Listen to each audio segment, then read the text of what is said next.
Welcome back, and this is your man Kdot, and this is Sports Talk and whatever. I have a couple of topics that I'm interested in that I'm gonna get into this morning. It's early on this August the 17th, 2017. I also have a couple of things that were brought to my attention via request, and I will get into that as well.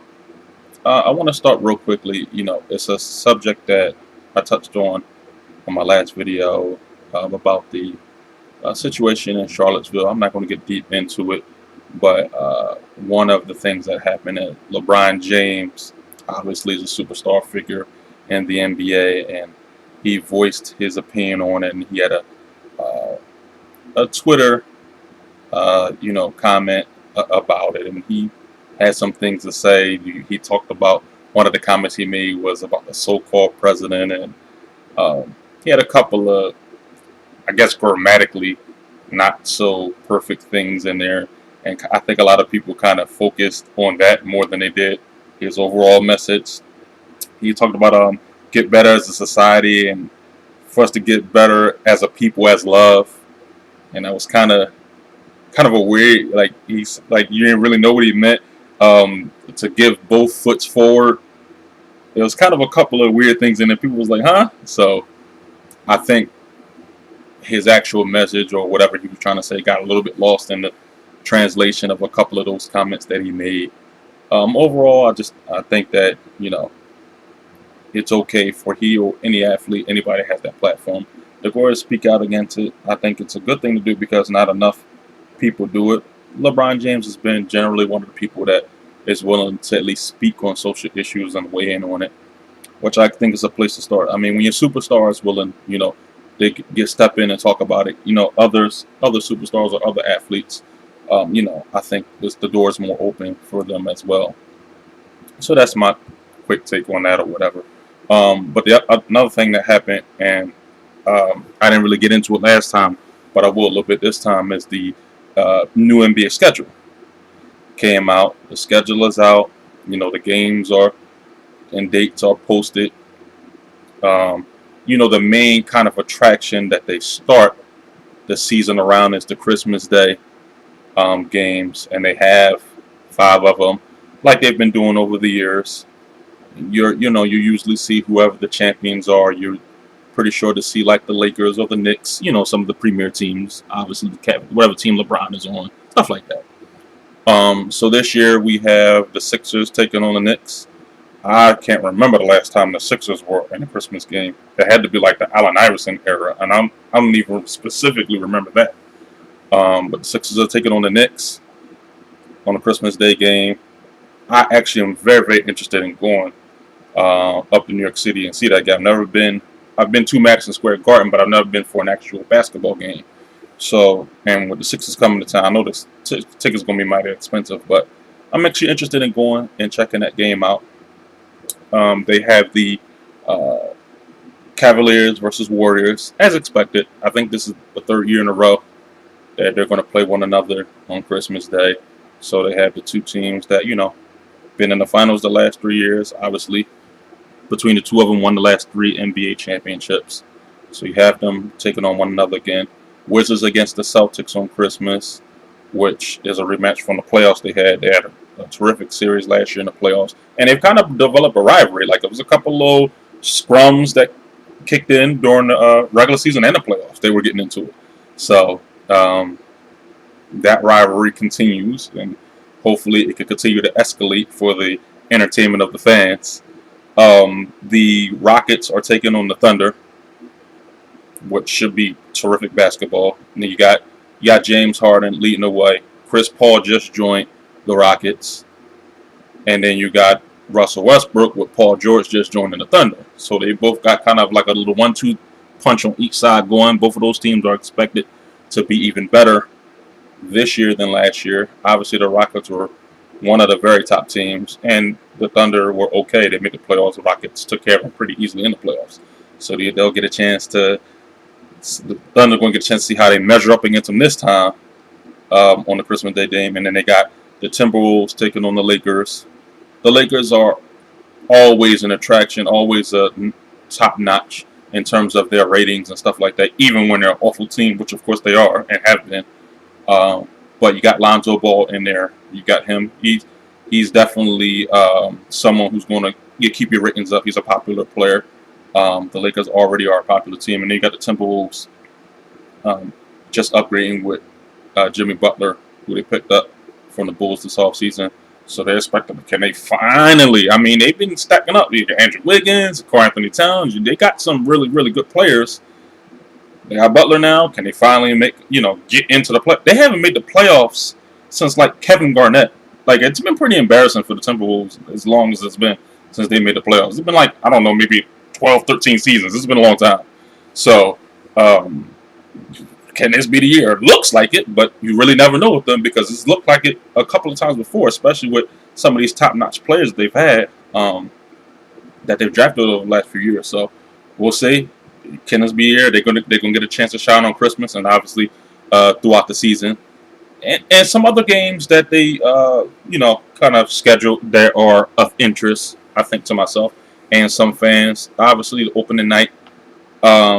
You got the Celtics taking on the Cavaliers in the season opening game. Cavs, they're reigning 3-time now defending Eastern Conference champs. The Celtics seem to be the team that's the closest to trying to dethrone them. Obviously, they got Gordon Hayward, who they just picked up from Utah in the offseason, so they have him in the mix. He's been an all-star player.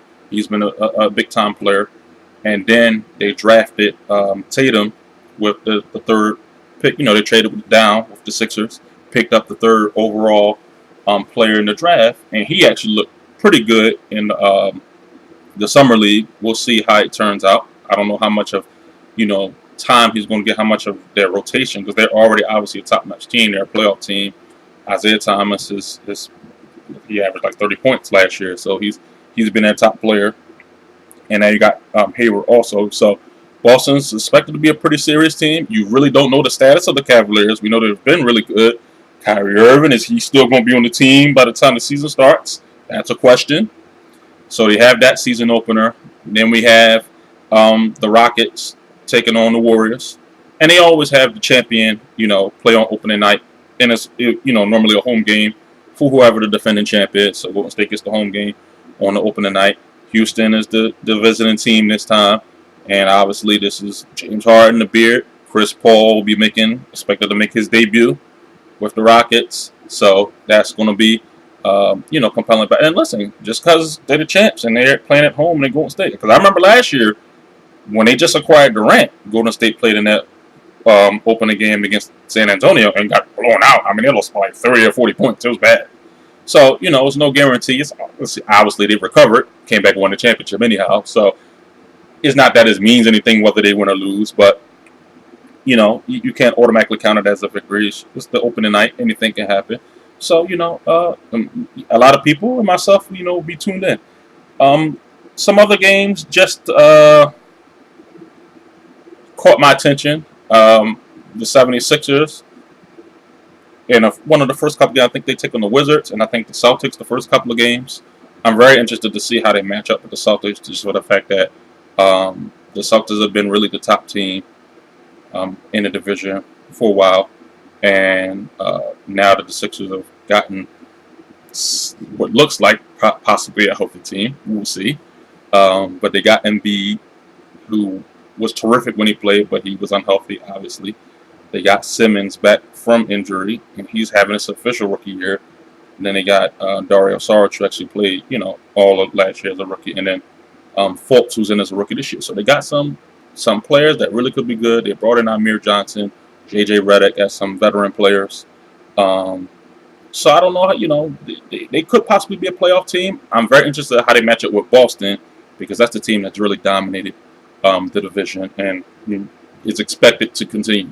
So I don't know how close can the Sixers get to them. Can they really challenge them? Can they match up well against them? Or are they just going to get blown out? Hopefully not, but, we'll see. We'll see. So that's a game that I'm interested in. Clippers are taking on the Lakers very early in the season. I think this is the season opener on one of the first couple of games of the season. And, Lonzo Ball's debut.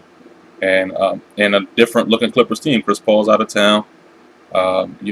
Blake Griffin is there, and he's apparently going to run a show for them. And we'll see. We'll see. Will they take a complete drop out of the playoffs altogether? Will they be in like an 8th seed? It's going to be very interesting. Will they try to make another move? His word is that they were interested in getting Kyrie Irving. So, what are the Clippers going to look like by the time we start the season? That's going to be a question. November 22nd, they got the Warriors taking on the Thunder, which is already notable just for the fact with the Kevin Durant. Anytime he come back to Oklahoma City, at least for the near future, is going to be an event. I remember when they played last year, that was quite an event with the boos and the cheers for Westbrook and all that. Him going back and forth, and Westbrook saying, I'm coming, and Kevin Durant saying, bring it on, whatever, and that was fun. It was fun to watch. That was one of the funnest games. I remember in a regular season that was nearly unwatchable. It was one of the worst regular seasons in terms of it being disinterested last year. That was like one of the main games that was very entertaining and watchable in my opinion. So, and now the Warriors are the champs. Durant coming back to town as the champion this time. So that's going to be very interesting to see if the boos ratchet up or they calm down a little bit, try to give him his more respect. Durant got another star player in Paul George. They ain't Kevin Durant, but the closest thing that he's had to Kevin Durant. So he'll have that. George in the mix. Hopefully everybody will be healthy and stuff like that. And nobody will be sitting out, and we can see some good basketball in that matchup. November 15th, Lakers against the Sixers. So Lonzo Ball coming to town, his squad, Markelle Fultz and the Sixers, Joel Embiid and company.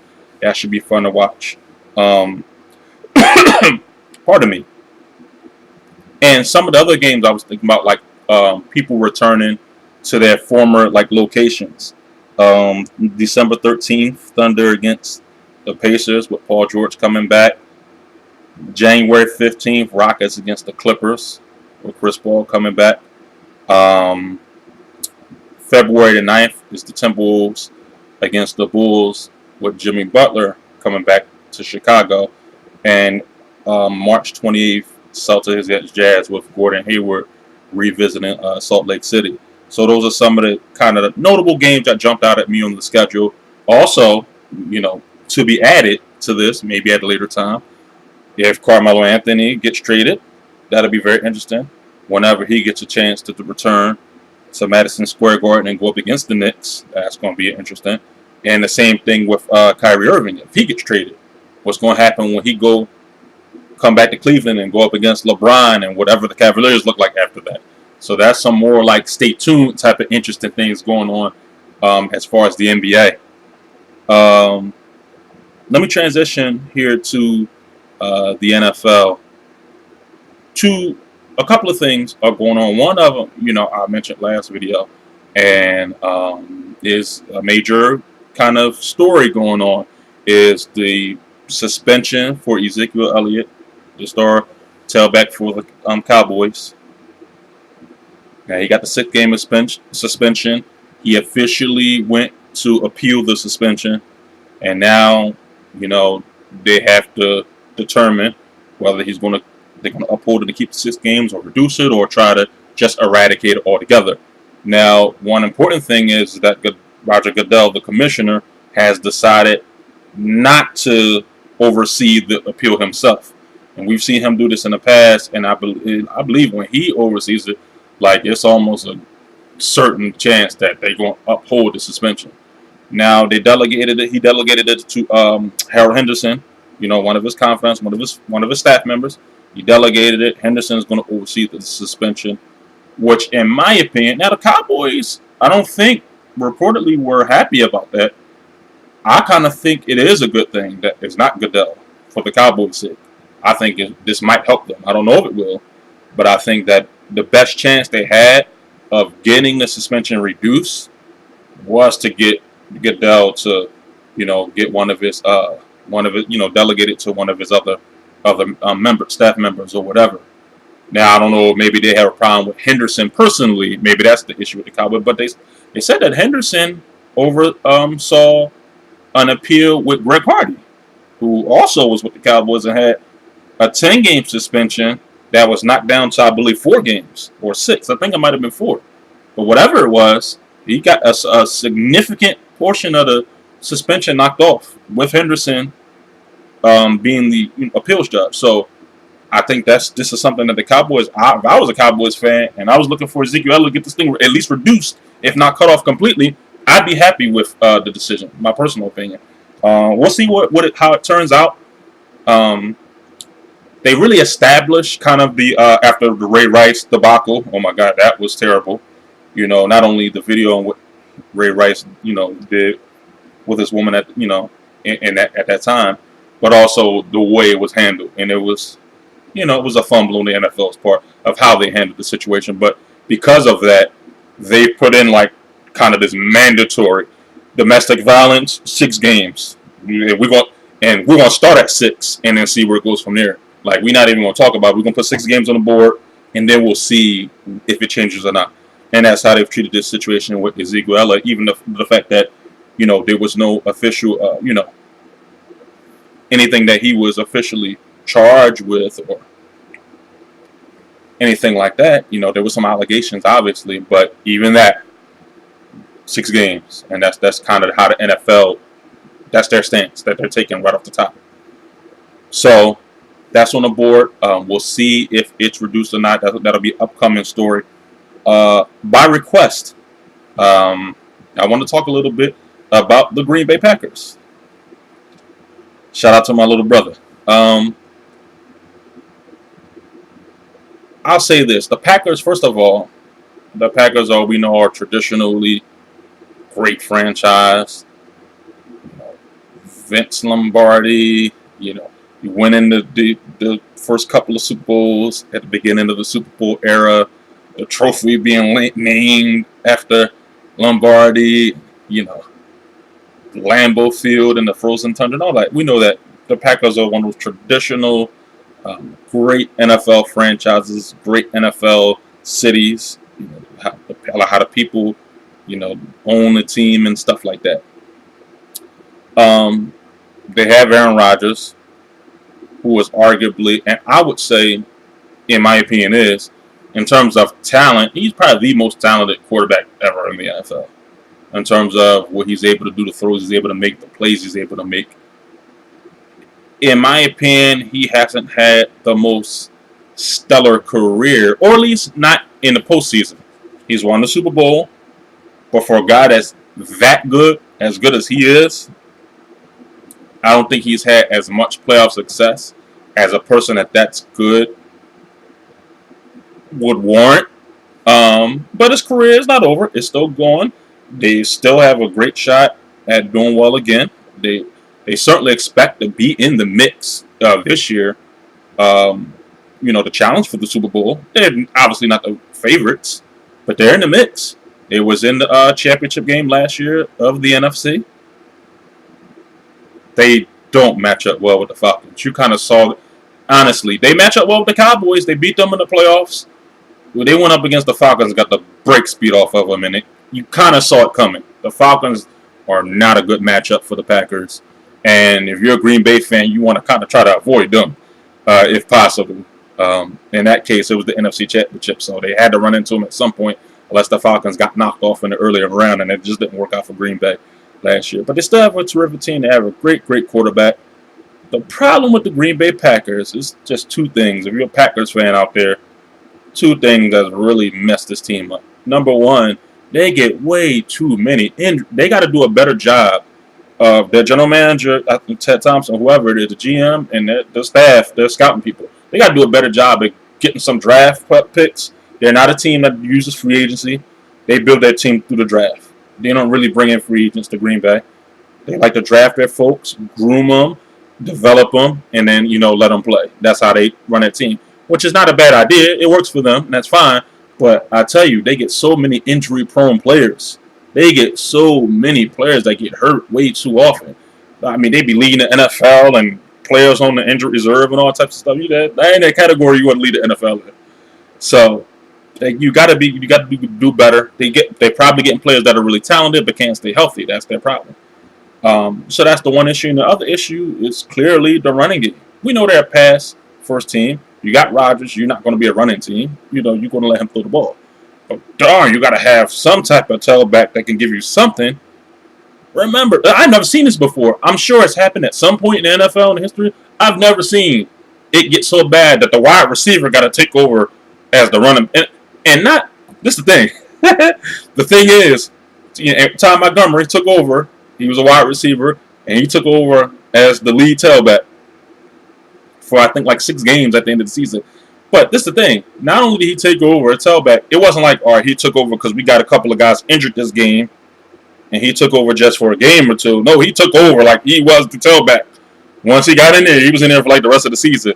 And he had led the team 457 rushing yards, which is pedestrian.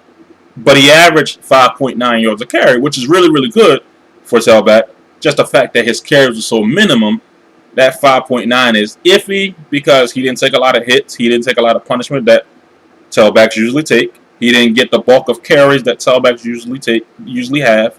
So you got to factor that in. You know, if you spread it out through a 16-game season, will he still be averaging 5.9 yards?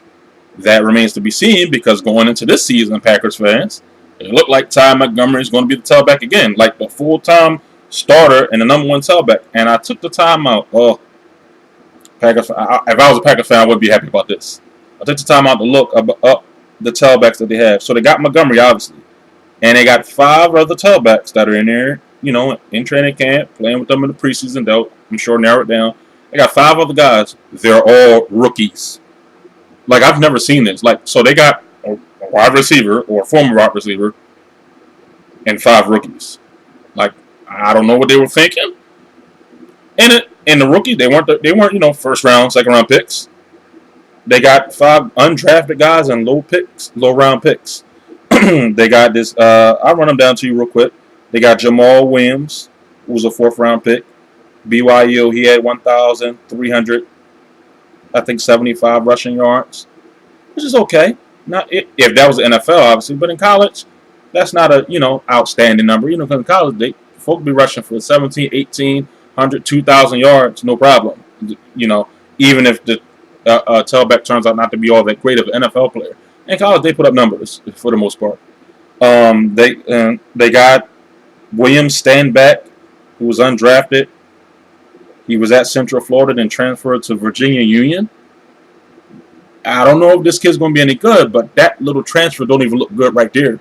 You went to Virginia, like that's not even. Remember they had, you know, Division 1A and Division 1AA, and they changed the names of it to the FBS and Football Bowl Subdivision and FCS Football Championship Subdivision. So they just changed the names of them, but you know.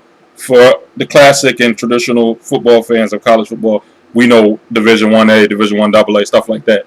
But Virginia Union ain't in none of them. They're in the CIAA. And I know a lot of fans that don't even know what that is. Let's just say it ain't the top notch of football, of college sports. So I don't know why he had to take that type of dip. It don't look good on your resume. Kylie Phillips from Charlotte, undrafted as well. He had less than 1,000 yards rushing. He averaged 4.8 yards per carry at Charlotte. I think that's like Conference USA football. I mean, very, very mediocre competition. So that doesn't look good on your resume. We got Devontae Mays, who's a 7th round draft pick out of Utah State. He got injured and only played in 6 games and was mediocre in those games. Now they got Aaron Jones, who looks like has to be the guy that would at least make the team, maybe even to be the 2nd string behind Montgomery. He had 1,773 yards rushing at El Paso, Texas. He was one of the top rushers, I think maybe top 5 rusher in college football. And he averaged 7.7 yards per carry. That was impressive. That's the only, out of the 5 other tailbacks, that's the only one I saw that was like, okay, that was impressive. He looked like he might. So we'll see how they look in the preseason. You know, however much they get on the field. But on paper, it only really one of them looked like he has a chance of, you know, really being sure to be on the team, being sure to make the team, or had any like really impressive numbers. going into it. We'll see. But I mean, just the fact that it's 5 rookies back there, and a guy that's not even a traditional or have been a tailback in his career for his whole career, that is very questionable. I mean, I know Rodgers is good, but the Packers are asking him to do everything, and that's a bad idea if you're trying to win the Super Bowl. If I were the Packers, I would definitely go and either trade for a tailback, try to find one on free agency, ones that veterans or something that get cut from other teams. If I'm a Packer fan, please get one of them. They come in here and play with Montgomery. And what if something happened to Montgomery? My God. You see how injury prone the team is. So that's my breakdown on the Packers per request. I wanted to get to one other topic that is also by request. Shout out to my Uncle Wink. It's about NASCAR. Now, I don't know if there's a lot of NASCAR fans out there. I actually am not even the biggest fan of NASCAR myself. I have not kept up with the sport, and I freely admit that I do not know a lot about NASCAR.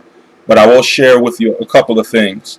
One of the things that I saw, just by looking at NASCAR for a second, is that a lot of the people that I've known about NASCAR, I don't keep close eye on the sport or know all the races or know all the best, but I know a couple of names. And when I looked at Jeff Gordon and Tony Stewart, a couple they retired. I'm like, what? So these some of the top NASCAR people, and now they're saying that Dale Earnhardt Jr. is retiring.